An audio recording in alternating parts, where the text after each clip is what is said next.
Time to go on campus with Gary Danielson. He'll look right and throw right. Knocked away, intercepted Alabama. Mack Wilson, he's to the left side. He's going to take it in. Touchdown, Alabama. From Alabama to Oklahoma to UCLA, Gary and Doggy have college football covered from coast to coast. Hurts under center. He rolls right. He'll throw wide open. Deron Payne. Touchdown, Alabama. My goodness. He recovers an interception and runs it and now catches a touchdown pass. Deron Payne. If you want college football talk, there is no better place to be than with Doggy and Gary D. On the 27, it's second down and 12. We go wild dog with Sony. Nauta goes in motion left. Snap it to Michelle. He's running to the left. Angling. 25-20. Got a block from Brock. 50, 10, 5. Touchdown. Touchdown. Touchdown. Dogs win it. We're headed to Atlanta. Let's break it all down with Mad Dog and Gary Danielson. Yes, our last one of the year for Gary D before we get to the draft. And he's had obviously a busy week. I happened to watch the Sun Bowl, so I was on top of that. He loves El Paso.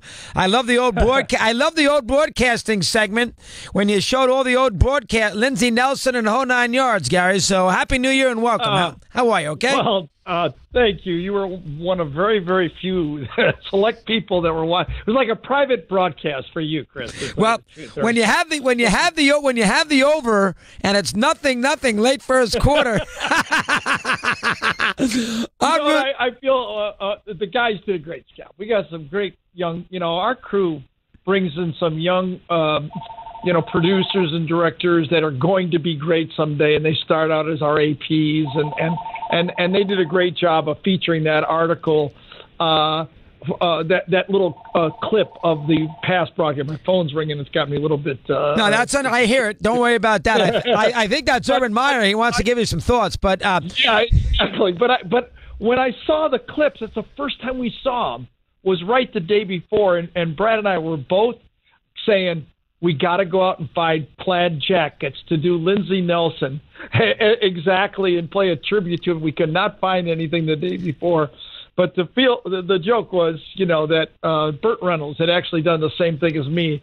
And to Brad, I said, that's the only thing I have in common with Burt Reynolds. I enjoyed it, and you love that El Paso. I mean, I know you go there on a Tuesday. You're there for 3 or 4 days, but you love that El Paso scene, don't you there, Gary? You know what I get to do and I don't like to talk about this. I hate when people do photo ops, okay? So I don't do this. But I get to visit Fort Bliss's VA hospital and see all those guys in there that are looking forward to the game. And that hospital is such a great facility, and those people work so hard. And I do it every year, and it's a real treat for me. And the whole city does get involved into it. It's not the greatest game, but I will say, watching – nationally. It's not it's one of those games must-see TV. But nationally, CBS has been with it 50 years. Yeah, it's hard to believe. Why do they have such a long? I mean, it's a no offense taken here, but it's an inconsequential game. Why do they have such a long relationship? Why the attraction to such a long relationship? I don't understand that. I think it's been a people decision. I mean, the people who run the bowl. Jimmy Rogers has been with that bowl, the executive. I think he's emeritus now. He still goes to all the parties and the events. He's 80-some years old. I see him every year. It's been my 9th. And I think the people at CBS have a loyalty to it. And people like people, and they stick with it. There you go. So I hope it never goes away. All right. Now, before we get to the games and the classic there on Monday, and then a preview here. One real quick. A watching tape of NC State playing Clemson, though, I knew that they were vulnerable after watching that game, Clemson. They are not the same team we saw the last couple of years. Interesting. All right. I know you didn't do a Clemson game. That is fascinating. All right. Now, I was most impressed with Penn State. Out of all the teams that I saw, their offense. Second year in a row. Right. Second year in a row. Very impressed with their offense. I was also very impressed that Barkley played when he declared the next day he wanted to go out there and finish. But I was really impressed with the Nittany Lions. They might be the 5th best team in the country when you think about it. You know that? Well, they have some interesting parts, and they've got a quarterback that produces, and he's a clutch. He's got because he's not tall, he's probably overlooked a little bit, but he makes all the plays. And I agree with you. When they are playing their game and they're on, they got a really good tight end. Can't think of his name right now. Yeah, he's a good player. Good player. Yes, he is. But I like them. I'll go back to what I've been saying for a year and a half. Jim Delaney, the commissioner of the Big Ten, who's made so many good decisions. I wish a year ago, and I'll bet he wishes a year ago, that he would have pounded that table and say, take our champion. If you want Ohio State, fine, but you take them as the second team from the Big Ten, because you know what it cost them? It cost the Big Ten without getting their champion in this year, I think, because the committee just didn't have the guts to put in Ohio State this year after bypassing their champion. Yeah, very good point. Very, very good. What's your read on the Auburn win, on the UCF win against Auburn? Well, first of all, did you watch their quarterback play? Yeah, he played well. Played well. He really did. And again, I don't know why, but it does seem like the SEC teams in these bowl games, when it means so much to these teams to be in the big bowls, don't seem to play very well in these other games. I mean, nothing against Central Florida, who's probably a little better than we all think. I agree. Too bad. Yep. It's too bad they didn't get to play, like Houston 2 years ago got to play Oklahoma and win a game. Okay? It's too bad UCF, they lost because of the hurricane, a game against Georgia Tech. Might not have been all that much, but it's too bad they didn't get one Power 5 win under their belt. And I don't know if that would have got them in. I really don't. But I think they deserve to be in the talk. And at least having their name and logo up there on the screen and say, might not put them number 1, 2, 3, or 4, but they've had a heck of a year. Let's salute them. I don't think they got enough respect for the way they played this year, but it is still hard to bypass teams, considering Ohio State doesn't make it, putting UCF in. No, they don't deserve. No, I agree. I think if there's an 8-team playoff, I don't have any problem of giving a floater to the best team out of the Power 5. But until that happens, it seemed like UCF can't get in. Do you think that was more product of UCF on Monday afternoon, or Auburn a little flat after Georgia twice and Alabama? Which one was it? I humbly think, and I know a lot of people get mad at this, I humbly think it was Auburn being a little flat and the quarterback for UCF having a really good football game in that game. In the second half, he was on fire. They couldn't handle him. But, that's the way it is in these things. A team can catch a team in a bowl game. Could UCF go through the Big Ten or the SEC? Way. No way. No, I know, but that's always easy to say. I get that. I know how hard it is for these teams to go undefeated. I just don't want to discount them, but the system is not perfect. Look I actually think the season should have ended January 1st. For I totally agree. I'm glad you brought that up. Let's bring that in for a second. Because now next week's game is going to be in the midst of the NFL championships. It's going to get 5 minutes of talk, and then everybody's going to go right to the NFL playoffs. I think they got to find a way or figure out a way to get this season to end when college football traditionally ends on January 1st or 2nd. I'm with you 100%. We'll get to that in a second. Two other questions, then we'll get to the final four. Will Frost have success at Nebraska? Absolutely. He's loyal to his players. His players can sense his loyalty. I think he'll be able to coach players that are not all 5 stars. His system is comfortable to keeping people off balance. I think he's learned the discipline of Nebraska, which isn't in his blood. He understands modern football because of his coaching tree at Oregon. I think he's a perfect fit for Nebraska. And listen, it's interesting. Some guys can be a coach for 25 years and they're tone deaf. A guy like Scott Frost has been in it 3, 4, 5 years, and he played this finish perfectly. Every interview was perfect. Nobody has any hard feelings, and he he handled the transition better than anyone could, and I think it will transition over to Nebraska. Well, Nebraska, is he good enough to bring Nebraska to a big time old school level, or is there a limit to what Nebraska, based on the landscape in college football, can do?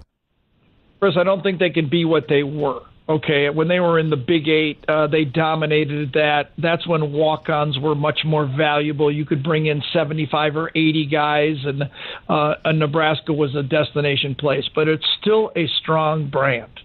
I don't see why they can't be Iowa and Wisconsin.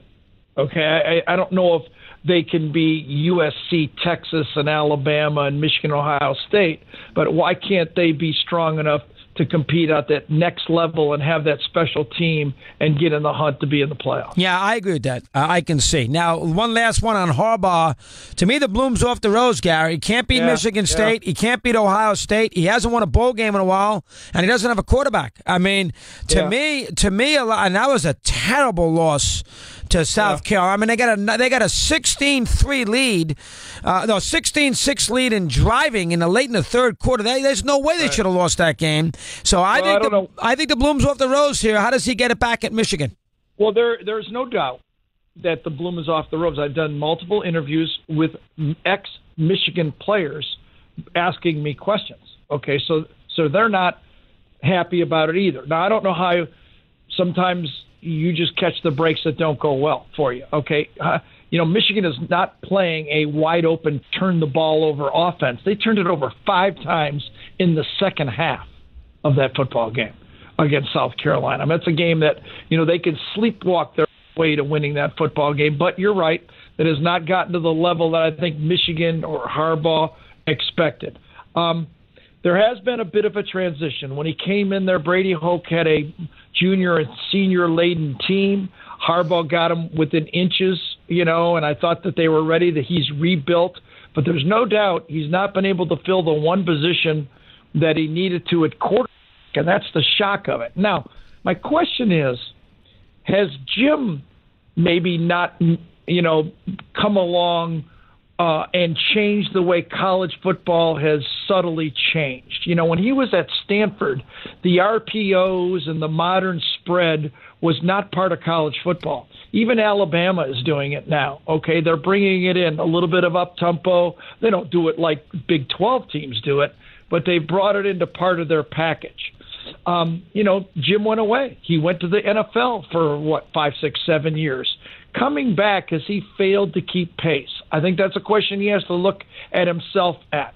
The second part of it is, and I did this in an interview about maybe 6, 7 days ago and received a little bit of criticism, but I wonder if Jim has become a little bit too much thinking and trying to make impressions on Twitter and in the media and taking his eye off the ball of the fundamentals, a little bit like Brett Bielema did at Arkansas when he was enamored about the best quote or going to media days, or whether Jimmy's doing these camps everywhere and making splashes and keep poking everybody like Jim does. Jim was that way as a quarterback. Okay, it's his personality, but it does not seem like the fundamentals that I remember he had at Stanford are there with Michigan right now. The toughness, that offensive defensive line domination.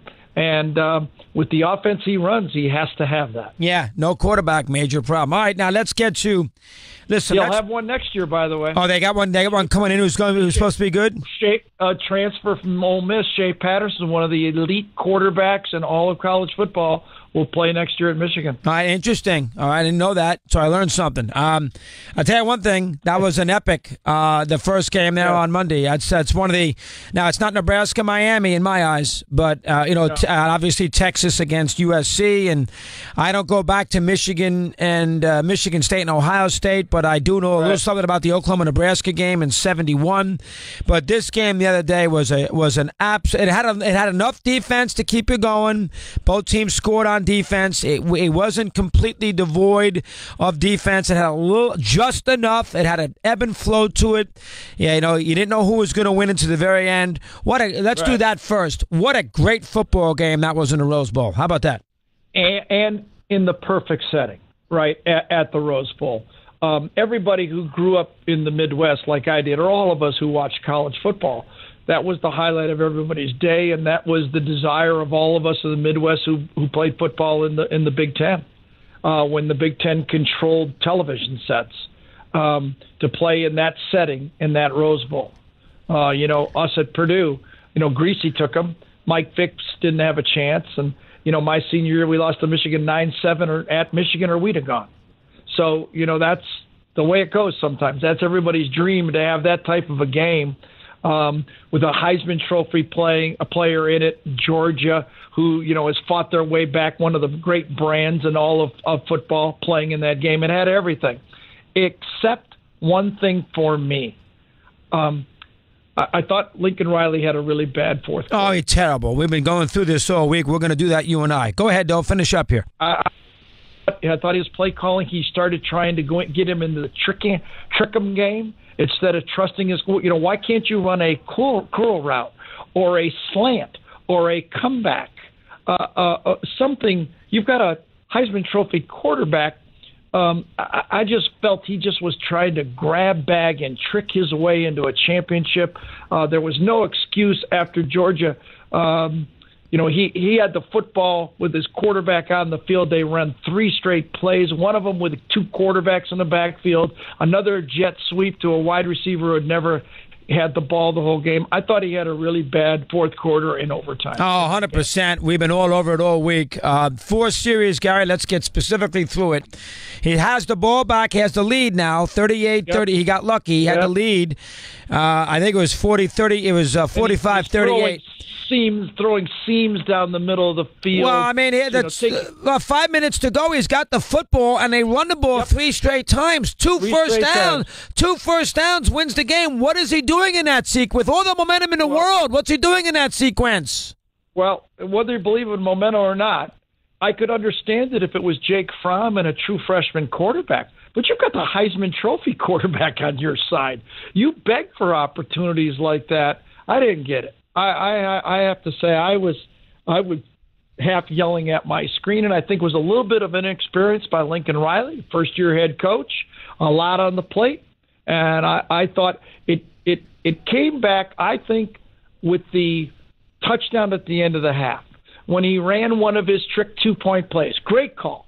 That was obviously a 2-point play that they used at the end of the half to steal the touchdown. Okay, I thought from that mode on, he began to think, I'm going to trick him again. He kept trying to find a play, gadget plays in my mind. I mean, they've got a big, huge, strong tight end. I think they should go at him like Witten from Dallas. Set him out there 6 yards, put the defender on his back, and complete a pass, for goodness sake. Help your quarterback out, because Baker Mayfield was throwing too many back shoulder throws, too many seams down the middle of the field, and I thought they lost their way in that game. And on top of that, and here's the part, and you're right, this game was a classic, and Georgia deserves all the credit in the world. But Georgia was behind in that game for 3 hours and ran the ball for 350 yards because Oklahoma's defensive line and linebackers had no idea how to play run defense. Yeah, that's Jim Chaney, the offensive coordinator for Georgia, who's been in it for a long time at Purdue, in the NFL. He was Lane Kiffin's offensive coordinator at Tennessee when he almost stole a game. He was at Arkansas. He knew he had Oklahoma defense that didn't know how to adjust to a run game. They stood up at the snap. They got blocked easily. When there was a shift or a motion, they lost control of their gaps with their safeties, and Jim Chaney made them pay for it. Yeah, he sure did. That was the only part of the game that I thought the Big 12 was exposed as not being able to play any defense against a traditional line of scrimmage running team. I'll buy that, but it's still the offense's fault. But you mentioned that one series, yes, 50, had the game. 55 seconds left, 3 timeouts. He ran that wheel route on 3rd and 2. Ridiculous. Yes, and then in overtime, though, we've had a lot of calls on this. Let me get your take. Shocking overtime. All right, they stop him to a field goal, and they're down 3 on 4th and a yard, half a yard. Would you have gone for it there, or would you have tied the game up? I think you got to tie the game up. They got to. I mean, I will say this though. I thought Georgia had the big advantage in overtime. A better kicker, a team that could run and pass. I thought Oklahoma was one-dimensional at that time. Baker Mayfield was floundering. I knew that Georgia, if they got it in overtime, had a great chance to win that football game. But that's game. the reason why. That's the reason why, Gary. If you go for it there, you're 12 yards away. I hadn't thought of that way. I just was so upset with the 3 plays before it. I was like, get them off the field. You had, again, your quarterback. That 3rd down and 3 play where they ran a gimmicky jet. The play before it, when they brought in the backup quarterback that they had tried to run 3 times earlier, and Kirby Smart called touchdowns, they were ready for that play. He trots out of bounds. Again, listen, there's one thing about calling plays when you're not the guy that has to walk to the microphone afterwards. But when it's your job and you're calling plays, it's a little different feel.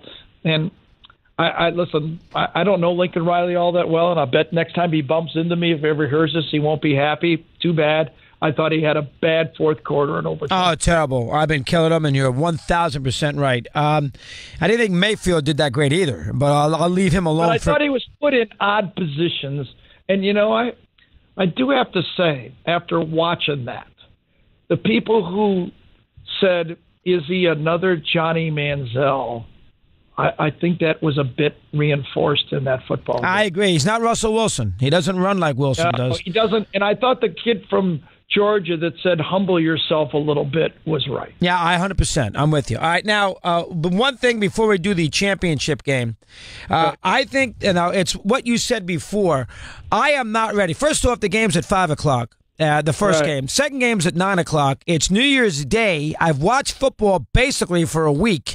I have to go to work the next day. I live on the East Coast. I don't live in California. I live on the East Coast, and I just spent 4 hours of my life every play with Georgia. I had nothing left for the Clemson. Everybody was burnt out. I mean, they have to do something about this. The 2 games in the one day at 5 o'clock on New Year's Day. No. I agree with you. Especially, it really became obvious when the NFL canceled their game on New Year's Eve and there was no football that night. I was going, oh my goodness.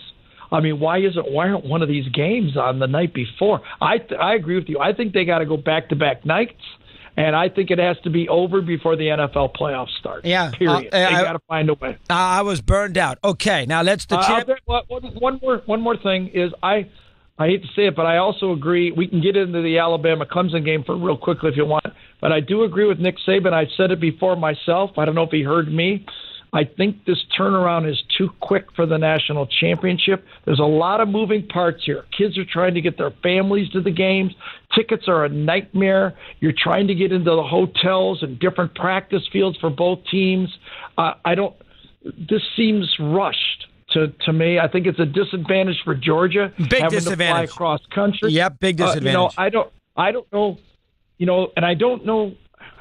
It just feels odd too quick like this. I think they need to rethink this thing over. I really do. I know television and the nights they play the games are huge, but I think you got to think about the kids too. This just seems odd and rushed to me. Well, I tell you, I do think what you just said is 100% right about Georgia. I think they are at a big disadvantage. They had to go play. They played in the Rose Bowl, Pasadena to Athens. They played 2 overtimes. They're down 31-14. They used an awful lot of energy. Alabama was a business trip. New Orleans to Tuscaloosa is not too far. They're familiar with Atlanta. They get a break. They get a sort of a home feel, but it's not 70 miles from campus. Georgia gets a home field. They don't get the real home field advantage, and they got all their fans driving them crazy. They're 70 miles away. I think just from a preparation standpoint, it's a major disadvantage for Georgia on Monday night. Seems like you feel the same way. I do. I do think it'll be a dominant Georgia crowd base, though, to tell you. I know Alabama. I think it'll be, 60-40 Georgia fans. They're hungry for this. It is their town. The people who are the people in Atlanta are Georgia fans, are Dog fans. So I think they'll be the dominant crowd there. I can't guarantee that. I know how Alabama shows up. They show up everywhere, but I do think they'll show up for this game. But besides Alabama being a little bit nicked at linebacker, and maybe 10% more people, I think everything else kind of slants towards Alabama. Listen, and I tell you, I think it hurts Georgia. This is like another SEC game for Nick. And I think they have outside of playing at Auburn, I think they have a huge psychological advantage of playing these teams in the SEC. And I think, and plus he's used to these championship games, I think that's an advantage for them playing a team that they know so well. They are not going to be scared of Georgia. And Georgia, it is Alabama, team that got killed a couple years ago, 43-0, whatever the final was. I do think that plays into this a little bit. Alabama more comfortable against another SEC opponent than Georgia might be. How about that for a second? I think that's true, but I kind of forgot a note that I had written down for another interview that I didn't use, and I wanted to use here. I do think the other equalizing point here is if Georgia was being coached by Mark Richt or name another guy and not Kirby Smart, I would agree with you even more. But I think the fact that Kirby Smart brings in Jim Chaney, who was at Tennessee and Arkansas, and their defensive coordinator, Mel Tucker, was at Alabama, and Kirby Smart was at Alabama. I think that football team looks at those guys and go, I trust my coaching staff. I trust what they're going to tell me. I trust that we can be balanced. And, the other thing that, bring to the table, I love Kirk. Kirk did a great job in the game, and I thought it was called. I thought both games were called well, by the way, by the broadcaster. I wish I'd like to send them a note. Please don't say a young true freshman Jake Fromm anymore. How about an old true freshman Jake Fromm? The guy has played 13 games or 14 games. He is ready to play. That is not their weak link, Jake Fromm, anymore. Yeah, that guy can play. Fair point. Listen, I'd be a little worried about the Georgia karma. Some of these programs, they get in these runs, and all of a sudden, they had an incredible win. They beat Auburn. So I give them a little edge there. But outside of that, I can't find much. What does Georgia have to do to win the game? The edge that Georgia has is, I've always believed that you don't have a chance. Everybody believes you have to, the formula to beat Alabama is up-tempo running quarterback. That's all nice. That's all icing on the cake. To me, I think you have to have efficiency from your quarterback. I told you before the game that if Clemson, the keys to the game, I thought the two games were, can Georgia run the ball against Oklahoma? Obviously it could. And the key to Clemson over Alabama was, could Clemson throw the ball? They couldn't.